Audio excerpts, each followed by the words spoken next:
Tadi sudah banyak juga Pak yang bertanya ya terkait dengan masalah-masalah yang relate di lapangan. Ya, yang seperti relate. tadi ada kesungkanan untuk misalnya teman-teman di sini, peserta di sini dalam tataran jabatan struktur itu ada di level supervisor, SPV gitu, sedangkan memiliki staf yang usianya terlampau jauh daripada mereka, tapi staf gitu jabatannya sungkan untuk menyuruh gitu. Nah itu menjadi kendala-kendala yang sebenarnya tadi kan sudah kita jawab bersama ya teman-teman ya di sesi pertama, dan saat ini lebih mendalami fungsi dan peran leader, terutama penekanannya perihal apa sih leader dan apa sih manajerial gitu. Dan definisi dua tadi kalau secara bahasa Inggris tuh beda jauh ya.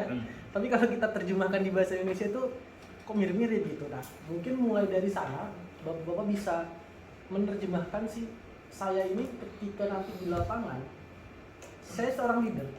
Apakah representasi perusahaan sebagai seorang manajerial gitu. Nah, itu nanti kontekstualnya akan berbeda Pak tentunya ya.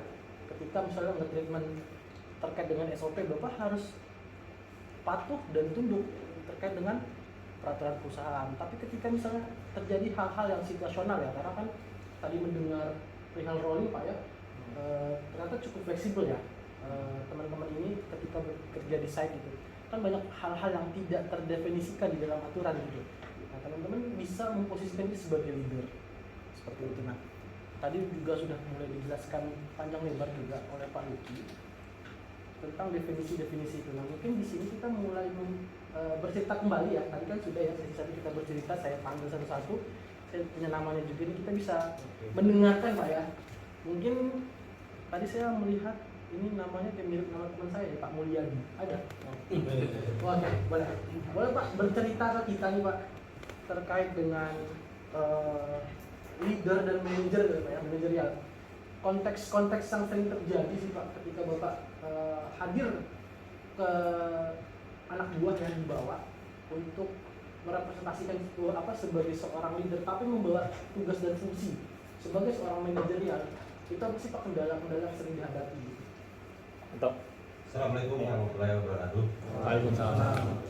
Perkenalkan saya dari Mulyadi dari seksi geologi. Kita mungkin di sini ada 4 orang yang dari tambang. Contohnya mining sama geotek sama geologis. Kita di geologis itu mining juga geotek ada punya anak buah Pak. Kita berhubungan langsung dengan kontraktor yang ada di lapangan. Nah tadi itu saya bicara pengalaman. Permasalahannya masalah hubungan kedekatan dengan bawahan ataupun dengan rekan kerja. Kalau pengalaman kami, khususnya saya di lapangan, itu kita yang dominan kedekatan menurut saya itu lebih baik. Asalkan di antara kita itu profesional, sudah memahami SOP di lapangan ataupun peraturan-peraturan perusahaan di kedua belah pihak. Karena apa saya bilang begitu? Lantaran kita dominan kedekatan tadi, kita komunikasinya jadi enak. Tapi dengan alasan itu tadi kita memahami SOP dan peraturan perusahaan masing-masing. Nah, itu aja saya yang pengalaman kita kan. Jadi kita untuk menyelesaikan permasalahan di lapangan agak mudah lah gitu. Itu aja Pak. Terima kasih. Ini kasusnya tidak membawahi karyawan wahana secara langsung, tapi membawahi atau berkoordinasi dengan kontraktor. Itu ya Pak Mulya. Ya. Ya, siap. Nah, selanjutnya yang tadi juga sudah disampaikan istilah yang diistilahkan kalau versi kita adalah terlalu baik atau terlalu nggak enakan gitu ya Pak ya. Nah, kalau di DISC tadi masuk ke steadiness sama compliance. Kalau dari sisi karakternya disebutnya itu. Jadi memang tuntutan yang lebih banyak dilakukan itu terhadap diri sendiri. Makanya seringkali beliau-beliau ini turun tangan langsung beresin masalah gitu ya. Sampai tadi mengoperasikan peralatan gitu. Apa sih yang diharapkan dari beliau-beliau ini? Ya yang pertama penghargaan, kenyamanan, terus pengakuan untuk masa kerja gitu ya, lingkungan yang aman dan spesialisasi. Selanjutnya ya lingkungannya teratur, perhatian secara personal, tidak ada perubahan yang mendadak gitu. Terus partisipasi kelompok, data dan fakta. Yang harus ditingkatkan lagi tadi sudah disampaikan juga, bahwa walaupun teman tapi tetap perlu disiplin ya.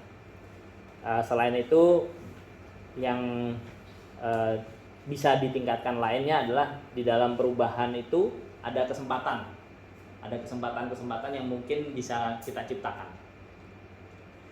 Terus persahabatan itu tentu bukan segalanya, karena kalau di tempat kerja masih ada aturan-aturan dan target-target pekerjaan yang perlu kita capai.